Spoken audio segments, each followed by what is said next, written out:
Hi, I'm Lucas Mack, and I'm on a mission to see the hurting get healed and the healed go out and heal others, in order for all of us to experience the true love and light we desire.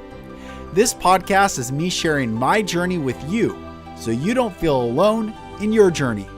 Welcome to the Golden Rule Revolution.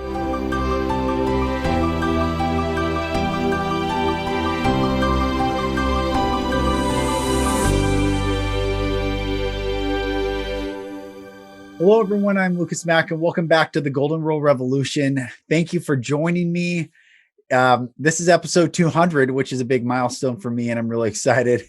I did not do my hair today, put a hat on. First time ever being on camera with a hat on, but doesn't matter. Here we are. Brothers and sisters, I am so honored and grateful to have you join me on this journey. It's such a beautiful time to be together. It's such a beautiful time to share. I've connected with so many of you on Instagram, and we've hopped on Zoom calls and had the honor and privilege to be able to work with many of you in coaching. And I'm just grateful. And so I want to say thank you so much for walking with me in this journey, listening to the content, sharing the show. The audience has grown so much, and it's such a blessing. So I honor you, I bless you, and I love you all. And that said, I am so excited to bring episode 200 to you today. I interviewed Mitzi Perdue. Now, Mitzi is the daughter of one of the Sheraton Hotel founders, and she has grown up in a world that many of us have never even seen or could conceive of, quite frankly.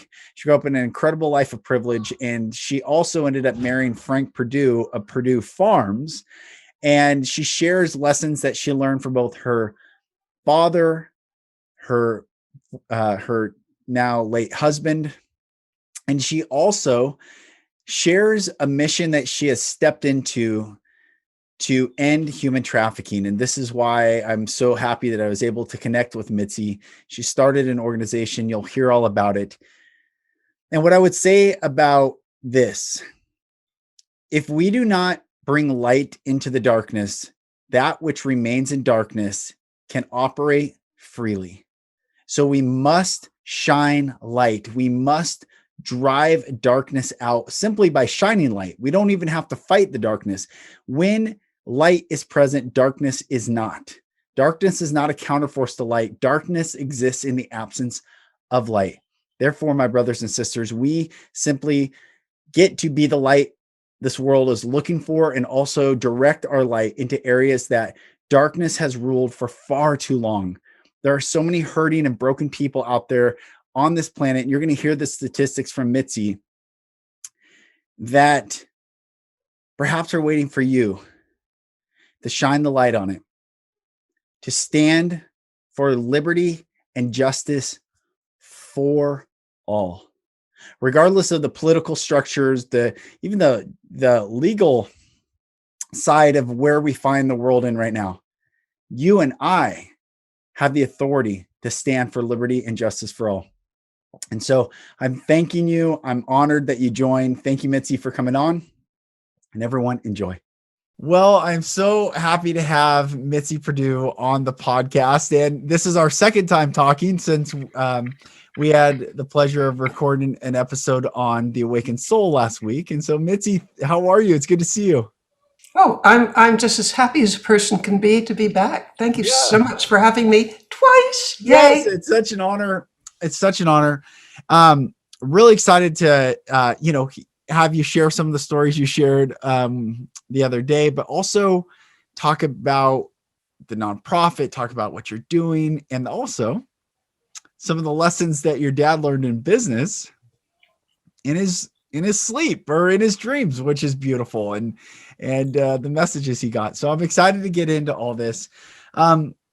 So for those who are just hearing your name or seeing you, meeting you, share your story, where you grew up and the life that you lived growing up.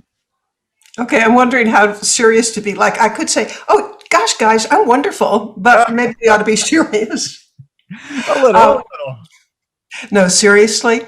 I grew up in Boston, and my background was that my late father was the co-founder, along with his brother and his roommate from college of the Sheraton hotel chain, which meant that, boy, did I ever have a nice childhood. And one of the things that I consider myself supremely lucky for is that I think both my parents put an amazing amount of effort into raising their children. They didn't just leave it to chance. That's beautiful. And Well, the reason that I think that's so important is I grew up with a lot of wealthy families, a lot of wealthy children, and the number of ways people can screw up their lives, whether they're rich or poor, is infinite. So I think that every parent ought to put just enormous effort into figuring out what were the values that will help somebody have a happy life. Yeah. Did you grow up with, this is one of the questions I forgot to ask you the other day, because I ask all the guests, did you grow up with a religious framework or worldview in your family? Yeah, well, it's kind of mixed. My mother was devout. My father would accompany the family to church services every single Sunday, but he was not devout. But on the other hand, he believed in the message of religion and the values of religion. So I think that he was a religious person. How about without buying into a particular religion? Well, I appreciate that. And I totally understand that. So would you say that you had that context of the spiritual, there was the spiritual realm, that there was something more than this physical world that you grew up with? Yeah, and I believe I got that from both sides. I mean, but both sides, being mother and father, both of them were absolutely deep believers in that we're here to give back. And that, one of the thoughts that I grew up with was that success is measured not by what you can get, but by what you can give, and that the purpose of life is service. And tell me if this isn't a spiritual point of view. I remember once when I was really quite young, I might have been 10 or 12, walking into my father's office. It was on a Saturday, and he had an office in our home. And there he is, surrounded by books and just deep into whatever he's doing. And I'm a little girl, and I interrupt him. "What are you doing, Daddy?"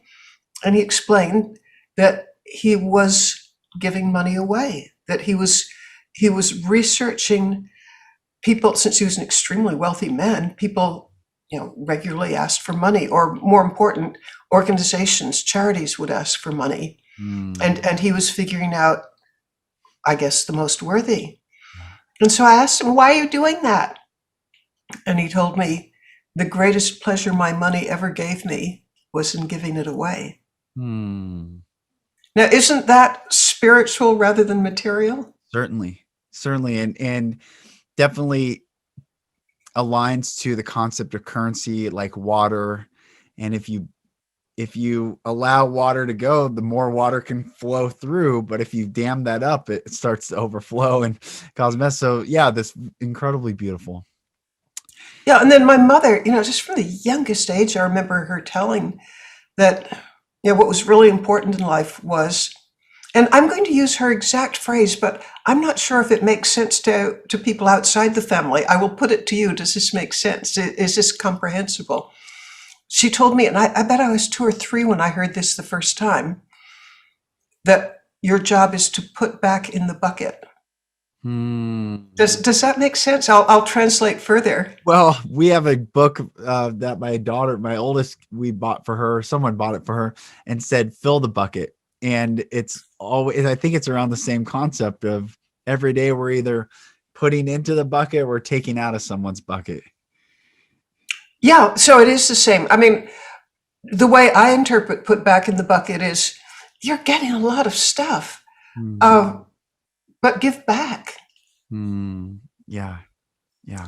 And by the way, when I say getting a lot of stuff, they were actually, I was a child in the 1940s and teen years in the 1950s. They were actually quite, I think by today's standard would almost say stingy, because gifts in general came at birthday or Christmas, and you didn't get 100 gifts. You might get 4 or 5. And I think they'd be kind of horrified at how kind of free spending we are. Yeah. Yeah. And then I also remember the first time. Well, I grew up during the war years, but even up until the early 1950s, I think times were tough for Americans. I mean, they're certainly not as tough as they were in other countries, but it was a time when, the overhanging debt was enormous, and it's just the whole 40s. I think were fairly difficult times in this country as well as everywhere else, including that my brother was in the Navy, and I have a somewhat unique view. I hope I don't lose friends as I tell this story, but I've got it's not a unique view. I have a personal view of dropping the bomb. And this is such a delicate subject, but here's what it meant to me. My brother, as a Navy guy, was steaming towards, I think it was Okinawa. And it was known that something like 300,000 Americans would die, and probably a bigger number of Japanese if there was a ground fight in Japan. And so there's my brother steaming towards what looked like a very likely death. And then suddenly the war's over. So, from my point of view, I'm glad that it came to a sudden end. I have a story along the atomic bomb as well. I was in Nagasaki. I was filming a TV show. I was the host of this show a few years ago, and we go to Nagasaki, and there's the statue. Anyone listening, you should look this up. I forget how big the statue is, but it might be 18 feet from head to toe, and it's the statue sitting in this lotus position, and we're the only white people there. We're in Japan. Everyone's Japanese. And these school children were there. And it's a solemn, you feel the solemnness of it. And these beautiful, beautiful little children were playing on their flutes or recorders or something. They're playing Amazing Grace. And I started crying. It was it's one of those moments I will never forget. And I said, while I was recording, they were filming, I said, out of the darkest dark can come forth the most brilliant light. I'm like, we are on this ground that got decimated, but here these beautiful children are playing Amazing Grace, treating us like friends, not like foe. And I said, this was the beauty of humanity, that we can unite in this love for one another. And so the bomb certainly is, in some respects, devastating, in other respects unifying and humbling for some. And that's why when we talked about, I always ask people religion, just because I think it's fascinating where people come from and then where they are today. But I like what you said, your dad, took the principles, but never jumped in necessarily one camp, because I think when we can stay in that center space, it allows us to relate to everyone, to anyone, to bring them close. And in fact, that's, if I could wave a magic wand and do something wonderful for America, I'd have us unite over. I mean, there's a lot that we can unite over. And like one of the things, we can unite over the environment, and we can unite over being against human trafficking, which is my cause. Actually, I'm heavily involved in both causes, but human trafficking more. And let's get into that, because can you tell people this is good, what WTF stands for in your world? All right, then let me share a story with you about how we got the name. Originally, my efforts at anti-trafficking were going to be to get ultra-high net worth people to donate objects for an auction with the immodest goal of raising $100 million. But that's not impossible, because we got some pretty amazing donations. Wow. Well, the organization was going to be called the Anti-Trafficking Auction. And people, by the way, this may still happen, but it's been put off because of COVID-19. But the idea is people give $1 million items for an auction, and then they say where the money goes. That's on hold until COVID-19's in the rearview mirror. However, I take out the name on, I got a website, the antitraffickingauction.com, and then, and I'm getting volunteers, probably 100 at this point. And one guy who's a volunteer, his name's Terry Wu, he called me up and he explained to me, I'm a neuroscientist. I'm not just a neuroscientist, I'm a neuroscience marketer, which means that when he advises people on marketing, he takes into account how our brains work. And he said, Mitzi, the name you chose sucks. And I'm grateful as a person can be, because he convinced me that he was totally right. He said, the problem is it's not memorable. There's no call to action. Yeah. It doesn't roll off the tongue. So it really does suck. He said, instead, he told me he had spent the afternoon, or maybe it was the morning, looking for names that would meet his criteria of what makes for a good name. And he discovered on register.com that this wonderful name, winthisfight.org, was available. And so the name of my organization is Win This Fight, and the subtitle is Stop Human Trafficking Now. But he explained to me why Win This Fight is a good name. There's a call to action. It's easy to say. And guess what? If you think of its initials, WTF, it's memorable. Yeah. But he told me something else, which I'm eager to share with everybody. A really good name has just or a good slogan has a little bit of wrongness to it. Maybe the grammar's not right. Maybe it's a funny spelling, but something that makes it stick in your mind because it's not quite right. And he said, Mitzi, he said, you come across as, somewhat ladylike, and to have you have an organization, the initials of which are WTF, that this is sort of discordant. And he said, that makes it memorable. And I shared the idea for the name with my board of directors and others, and they said, that name's beyond genius.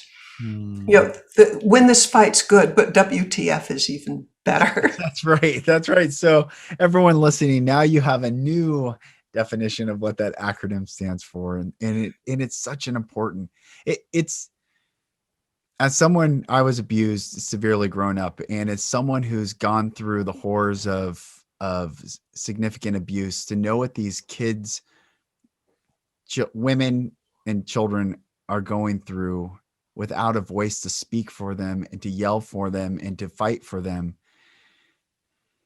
it's devastating to the soul of humanity. So I'm so thankful that you're doing what you're doing to bring awareness. And like I said to you the other day, hopefully someday it's won that fight instead of win this fight. Oh, I hope so.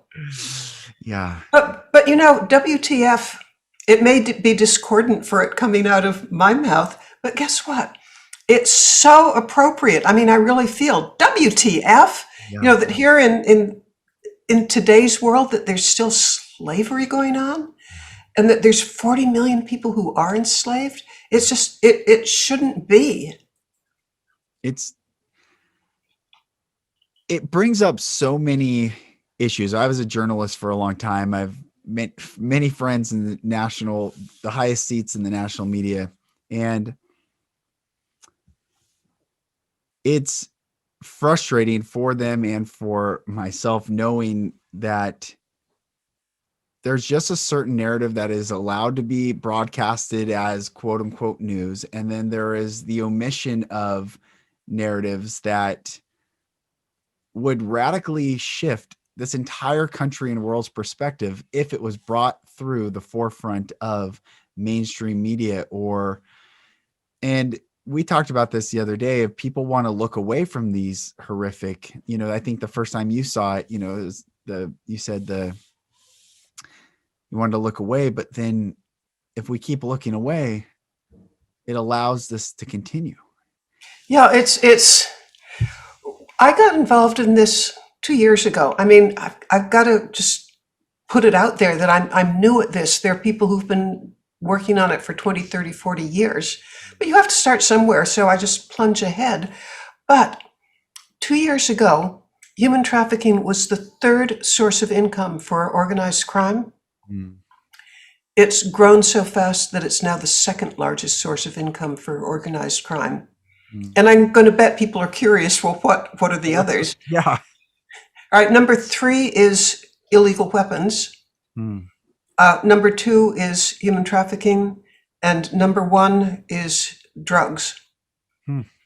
But, this is kind of horrifying, but human trafficking is just growing and growing and growing. And I've heard people say that they'd rather deal humans than drugs because a human, it's awful, almost too awful to say, but I'm repeating what people have told me, that supposing you're trafficking a woman, or maybe you're trafficking 4 women, you can use them over and over again, probably until they die. Mm-hmm. Yeah. On the other hand, with drugs, you have to keep getting more. Right. So, unless we do something to stop it, it keeps growing. And I have a pretty strong opinion of why it keeps growing. Yeah, why? And that, by the way, is also related to what I think can put a real dent in the problem. Human trafficking, in my opinion, grows and grows and grows because the profits are just extraordinary. I mentioned $150 billion. Mm. But to bring it down to something more comprehensible than $150 billion, I mean, I don't know what $150 billion really means, but to bring it down to a level that's easier to understand, a trafficker who is exploiting or running 4 girls in Manhattan in the course of a year can pretty easily have an income of $1 million a year, tax-free. Wow. Okay, so when you have those kinds of profits, the temptation's enormous. Mm-hmm. But another part of the equation is, enormous profits, but almost no deterrence. The trafficker, and I've gotten this information from multiple sources, and how about it's a global statistic? If you're a trafficker, your odds of doing jail time or even paying a serious penalty are less than 1 in 100. Hmm. I mean, isn't that amazing? You can commit one of the most horrible atrocities in the world, which is enslave another person, and you're not going to pay a price for it. Why do you think that is? Okay, I'll give you the reason why. Yeah. Because they're extraordinarily adept at keeping their victims from testifying. Mm-hmm. Whether it's, torture, death, threatening their relatives, one way or another, mm-hmm. It's incredibly hard to get people to testify. They are unwilling witnesses. Yeah. We have an answer for that. But let me finish the evil equation of huge profits, obscene profits, mm-hmm. and no deterrence equals ever expanding trafficking, more and more trafficking. So we have to stop either the huge profits or the no deterrence, or even better, if you could go after both, and there's a way. How is that? Thank you for asking. Yeah, because we're talking about one of the darkest subjects on the face of the earth. Yeah. But I'm into being upbeat and hopeful because I'm going to describe something that's fairly new. And let me go back, 3 or 4 generations to Al Capone, the famous crime boss. Mm-hmm. That man was responsible for dozens and dozens, possibly even hundreds of murders. People lost their lives because this man existed. Mm-hmm. And yet they were never able to put him in jail for the murders that he committed. Mm. But what they were finally able to get him on was tax evasion, a financial crime. Well, Polaris, which is an organization I admire to the outer limits, I think it's got to be one of the most prestigious, most effective anti-trafficking organizations in the United States. It has just started a financial crimes unit, but I don't think it's funded on nearly the scale that it should be. I mean, I want hundreds of people going after financial crimes.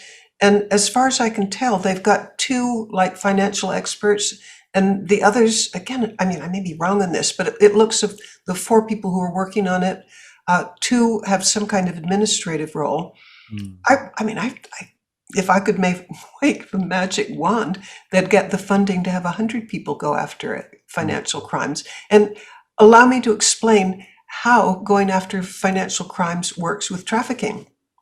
Yeah, please. All right, supposing that you're the head of a police department in some medium-sized, small-sized town, and you absolutely know that there's trafficking going on. You get all these tips, and you've got ways of finding out what's going on in the community. But you also know that you can't get any of the victims to testify.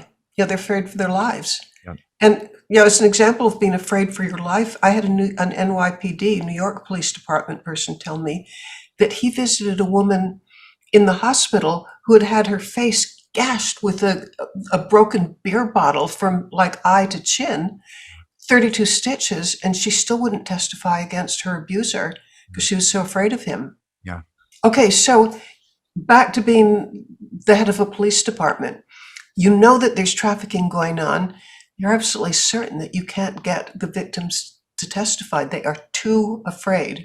And if they're not afraid for themselves, they're afraid for their families. Yep. So what do? Up to now, it's a real problem.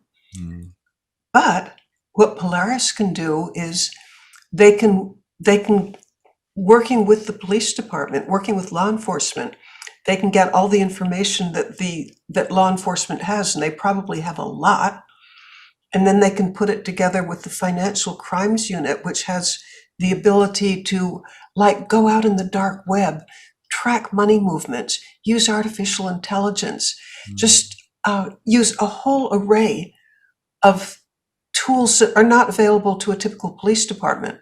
And they're not available to the typical police department because the people with this kind of expertise, it may cost $250,000 per person. Yeah. And that's just not in the cards for most police departments to hire the experts that Polaris can handle. Right. Well, you put Polaris's knowledge of financial crimes together with the on-the-ground knowledge that the police department has, and you don't have to worry about reluctant witnesses because, as Sarah Crow from Polaris says, if you've got bank records and other like written records, or maybe they're available on the dark web, but you can show where the money came from and where it's going, and you can prove that it was illegally obtained because you know where it came from, you've got a pretty good chance of putting that perpetrator in jail.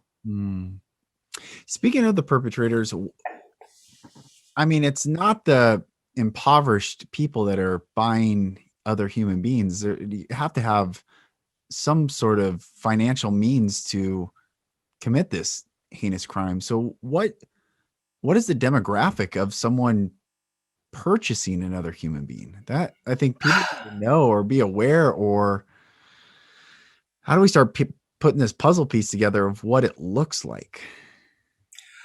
My impression is and I've done articles on probably 100 different anti-trafficking organizations, so I'm going to tell you what my best impression is.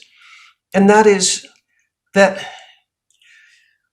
boy, you don't have to have a high income to have a sex drive. And maybe you have a way of getting it for $50 or $60. So how about if you have a source of income, you're probably in the demographic. I mean, you can be very rich, you can be middle class, or you can't be destitute, but you can have a pretty low income and still do this. At some degree, maybe not owning, but maybe using the person. Oh wait, are we talking about the Johns who? Yeah, just like who are buying sex, or the actual human themselves? Like there's or yeah, explain. Yeah, a lot of John. So it's mostly men. But then there's like Ghislaine Maxwell, who's on trial right now, and I'm reading all that. It's like, it's horrific. It's horrific. There's a huge proportion of traffickers, or at least in my mind, it's huge because I would have expected almost none. But there's a large proportion of traffickers that are female, and maybe they're running a massage parlor. There's in the range of 10,000 illegal massage businesses, and a fair proportion of them are run by women. And the problem with illegal massage parlors is that they can kind of pose as being illegal. And one of the things that's kind of jarring is, in the past, if you were selling sex out of the building, you were probably in some kind of red light district. Now you're right out in the middle of town because you're sort of posing as a legal massage parlor. But if you, I mean, and let me be so clear about this. There are lots of legal massage parlors. Yeah. Ones that don't, where for the right price, you're not going to get a happy ending. Yeah, right. But since it's a little bit ambiguous, the illegal ones can kind of move in and pretend to be legal. But a person I respect told me that the illegal massage parlor business is $2.8 billion in this country. That's a heck of a lot of money. And he said, I can't know that he's right, but I can swear that he told me this, that 2 billion of it goes to China. And we got to talking about it, and he was saying that, there are cartels that run this, and that in some ways it resembles the mafia. But then he said, the mafia is kind of old hat. They're not as powerful and strong as the people who are running massage parlors. I mean, frequently they'll have possibly a woman in the massage parlor, and we're only talking the illegal ones. It's a shame that there's this ambiguity between the legal ones and the illegal ones. But in the illegal ones, say it's run by a woman, and maybe it even appears in the paperwork that she's the owner. She's not. She is part of a cartel that might have dozens of massage parlors. And one of the things that they can do, since it's a cartel, is supposing there's a girl who's been working. Let's say that she's been lured into this country from, let's say, China, or possibly Korea or Thailand, an Asian country. She's been lured to this country with the promise of a great job in the hospitality industry. And she's expecting to work in a hotel or a restaurant. She arrives in this country, they take her passport, they have her absolutely terrified of the law. And if she doesn't provide the happy endings that they want her to do, she's going to be beaten or starved or tortured.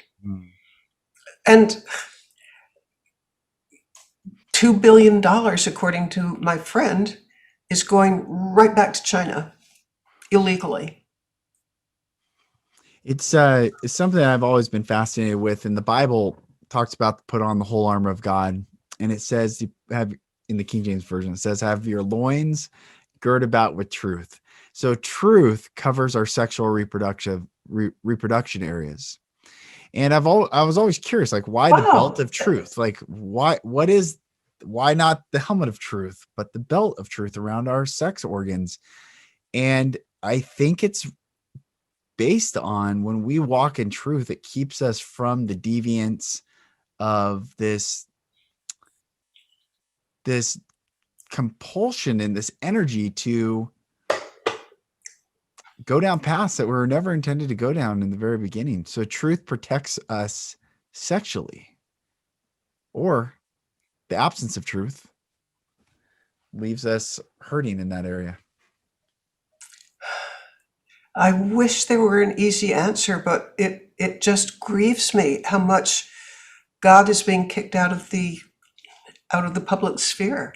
Yeah. Because I mean, we've seen it. We don't have to guess that the more the more God's out of the picture, the more cruel we are to each other. Yeah, that's right. We'll get back to we'll talk about the website, but in our remaining time, I would love to just hear, not just hear, but I would love to hear some lessons that you learned from your father in business. Because everyone listening, Mitzi, we're talking about this nonprofit, which is so important, but you are a successful business executive on your own right, on your own, in your own 2 feet in this world. And yet you inherited a lot of wisdom, and you came from a lot of wisdom in business. You're the Perdue family, you built business together. However, I want to hear what your dad learned in these dreams. This is something, or I don't even know if I'm saying it right, but I would love to hear, like, where did your dad get his business acumen, or how did he start to hear these beautiful truths? It's almost mysterious because, as a child, it was just clear as could be to me that, that I came from a family that was doing really well. At his death, the family owned 400 hotels. And wherever we went, we were staying in the presidential suites. In fact, I could make a guess that, there are some people who've stayed in more presidential suites than I have, but not a huge number. Wow. So, it's clear to me that Father was really a success. And so I was forever asking him, where did the ideas come from? There's a phrase in baseball that nobody bats 1,000. And yet it almost felt as if he was batting 1,000. He'd make a decision and it would work.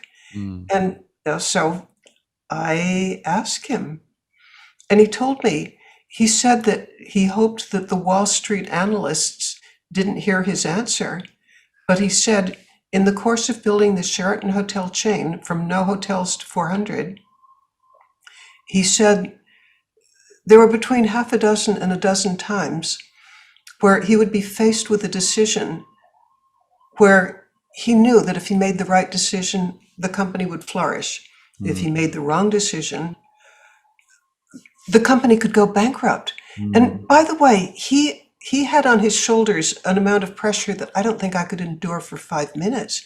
Because, if I make a mistake, maybe a few people are affected.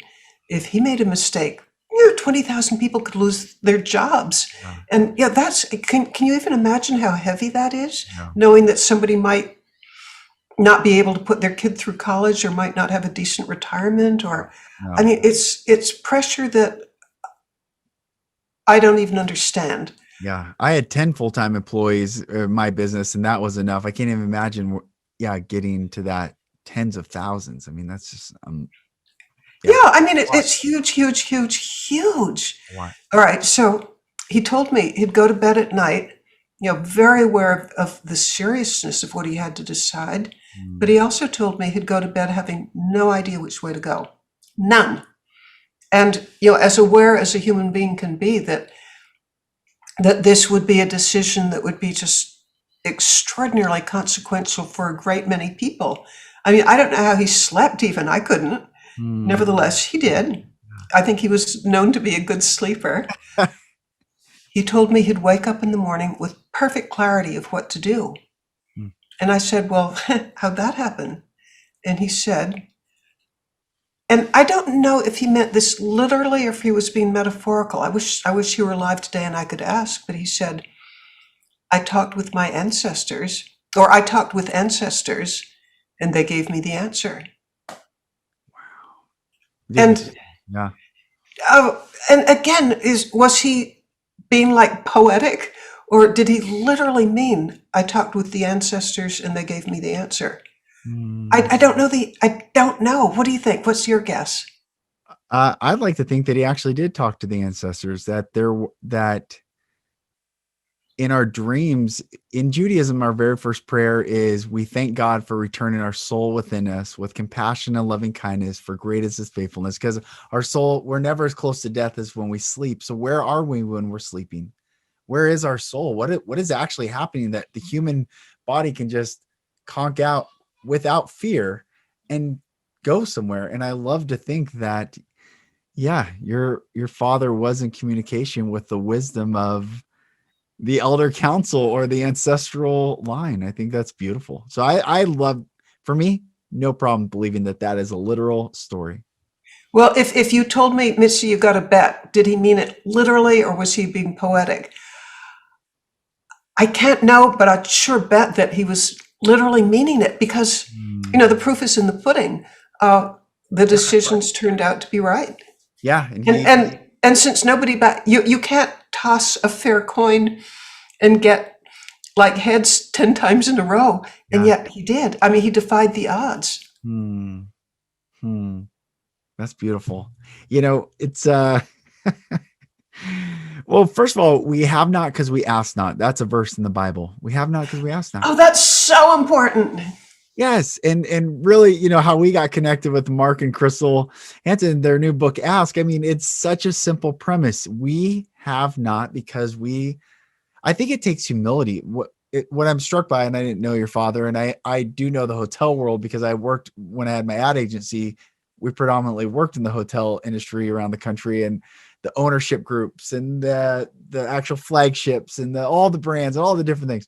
So I'd imagine that your father was in the room with very powerful people having very important discussions, but it takes a sense of humility to ask, and even to ask the ancestors, and even to share with his own daughter, I think, as a father.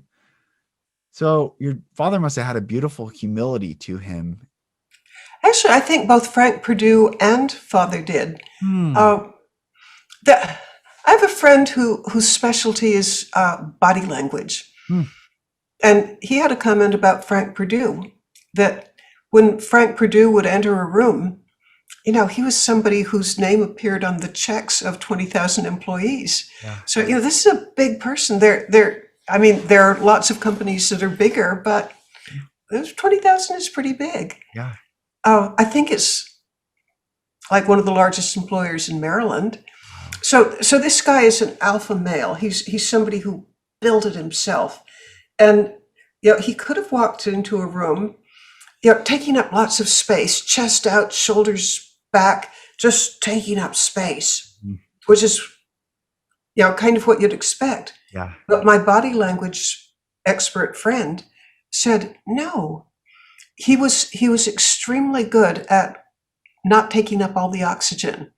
He would be, kind of not taking up space and almost humble, and he'd ask people their opinions. Wow. And his attitude, which he told me, was none of us is as smart as all of us. And there's a lot of wisdom in this room. And my job is to tap into it. I love that. I always use the Bible. There's a verse, in the multitude of counselors, there is safety. And I think that if we see everyone as a counselor, no matter their perspective in life, but we have the humility to ask and say, what do you think? First of all, it feels good to be asked our opinion, so people feel good and entrusted, but also to take that and chew on it. And it's beautiful. It really is. Well, something else that I'd observe, because I'm a writer by trade. And so I have some training in being observant, or at least trying my darn best to be observant. And among the things that I noticed about Frank, we were married for 17 years before his passing. And I felt, or I observed, that in almost every interaction, he might ask a question, but otherwise 90% of the time he's listening. And that could be, whether he's talking with a cab driver, or maybe he's calling on somebody and there's a secretary or a receptionist. Ask questions and then listen. Or if he was in, let's say, a sales meeting, one of the things that he was pretty careful to do with, say there's a sales meeting, or in any kind of business meeting of, say, his employees, he would take great care to make sure that they didn't know the answer that he wanted, because he was perfectly aware that if they knew ahead of time what he wanted, that they were going to twist into a pretzel and give him the answer that he wanted. And so he'd take great care not to have people know what he favored, because he said that way you get the best chance of getting the freshest ideas. See, if I was if I wasn't talking to you and I talked about Frank, I'm like, Frank sounds like a cool guy. Oh, the coolest guy in the whole Yeah. world. No, Yeah. I mean, he was my hero from beginning to end, and I put a certain amount of effort into having him not know that, but he was. Wow. That is so beautiful. You you're really you're a cool person, Mitzi. It's fascinating your journey on this earth and the family. I really believe in soul contracts. And so in your soul saw the family that you would jump into, and then eventually the family you would create with Frank and the life. And it's really Well, to me, one of the great mysteries of life, which makes me more open to, how about the certainty that there are forces that we just can't even begin to get, but they're there, which is when Frank and I met, we decided to marry right off. That's right. Tell this story real quick. This is such a great story. Well, I lived in California. I had a television show, but I was also growing rice, as in, the grain that you eat with chopsticks if you're Chinese. Yeah. All right. So I'm growing rice in California, but there was a party in New York that I attended.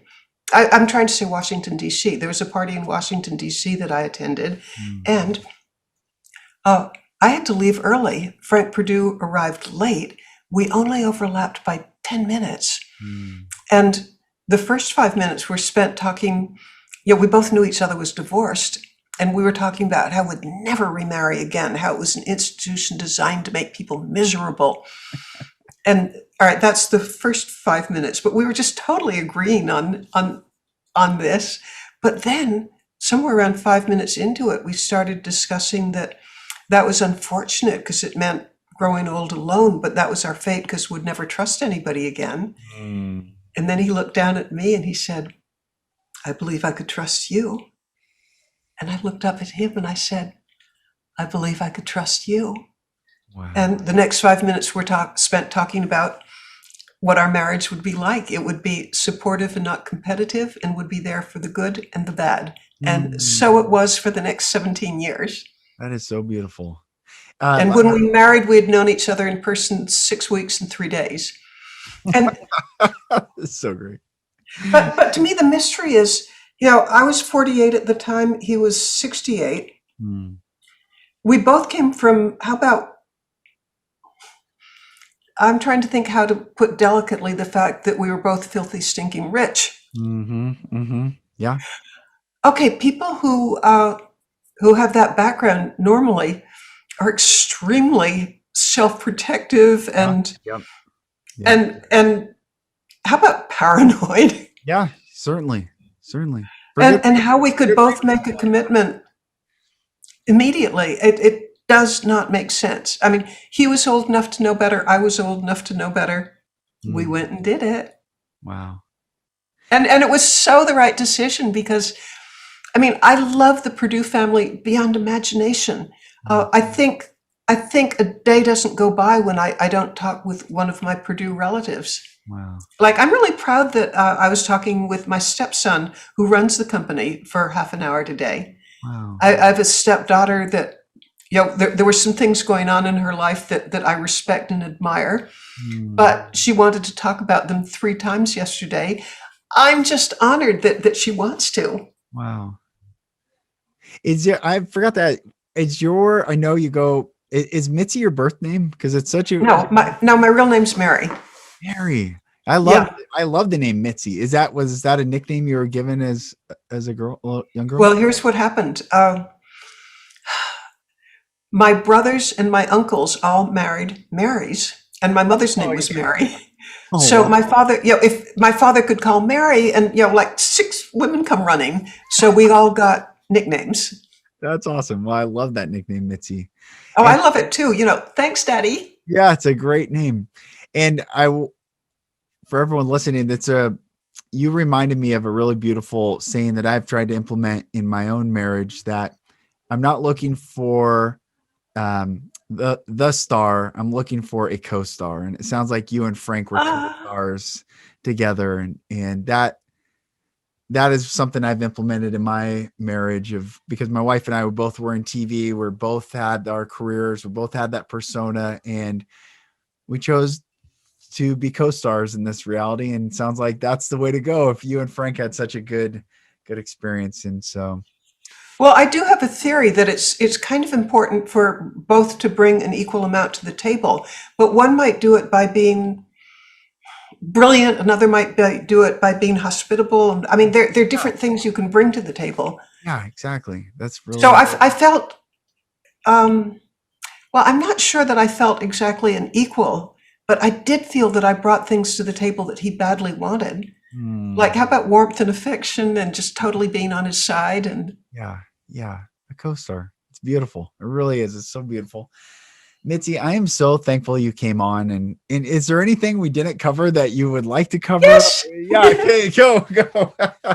Yeah, but I need people to have a pencil and paper handy, or an iPhone handy, or a smartphone, because if they care about human trafficking, it would be absolutely wonderful if they would text WIN, as in win, to 55312. And let me tell you what happens if you do. Several nice things. One, you get a free ticket to an hour-long conference on May 11th, which it's put on by the Fulbright Association. I get to moderate it. And it will explain some wonderful new approaches to attacking human trafficking. And it will be just full of hope and uplift and something that you can do. Okay, that's one thing that you get by typing WIN to 55312. The other thing, which I'd love you to do, I guess I'm addressing your audience now. Yeah, absolutely. But include me in this. Absolutely. Okay, you generic. If you type 55312, if you type WIN to 55312, you'll also come to my website. And there are a couple of things that might interest you. One is I write a weekly blog, and it's one that, the feedback I get on it is it's very uplifting. It's full of hope. It tells dire stories and then good things that happen because of it. I mean, people tell me that they walk away from one of my blogs feeling good. Wow. All right, we like that. Yeah. Another possibility is if you're moved by this and you really want to do something, contact me, and you can get to me by going to 55312, texting WIN to 55312. If you arrive at my website, there's a place to contact me, and I'll answer any emails or letters. And if you'd like to volunteer, please let me know, because I'll find something for you to do that will match your interests and skills. And I think I can promise you, other people have told me that this is so, that you'll have the ride of your life. You'll do exciting work that's consequential, that will change lives. And at the end of your days, you can look back and say, I did something really important to make the world a better place. Beautiful. So come join us. Beautiful. Absolutely. I will put that in the show notes as well. So everyone listening, I'll put all that information in the show notes. And Mitzi, thank you. Thanks for coming on for the second time, first time on this show. And you're just a brilliant soul. And I'm honored to be able to share this time with you. So thank you. Well, I would adore to come back, and I adore spending time with you. And I love the premise of what you're doing. So thank you. Thank you. Mitzi, again, thank you so much. And everyone listening, thank you for joining me on this journey. I bless you. I love you. I honor you. Keep shining your light, brothers and sisters. Keep doing the work. Keep standing, like I said in the beginning, the intro of this video, for liberty and justice for all. Be the change that you want to see. Don't turn an eye away from that which you deem as ugly or too dark, because someone is living in that in this very moment. And they are needing us to find the courage, the strength, and our own internal power to look at it, shine light on it, and not only liberate them, but also liberate ourselves. So I bless you all. I am Lucas Mack. This is the Golden Rule Revolution, and I'll talk to you on the next episode. Thank you, brothers and sisters, for listening. For support in your journey, go to my website, lucasmack.com.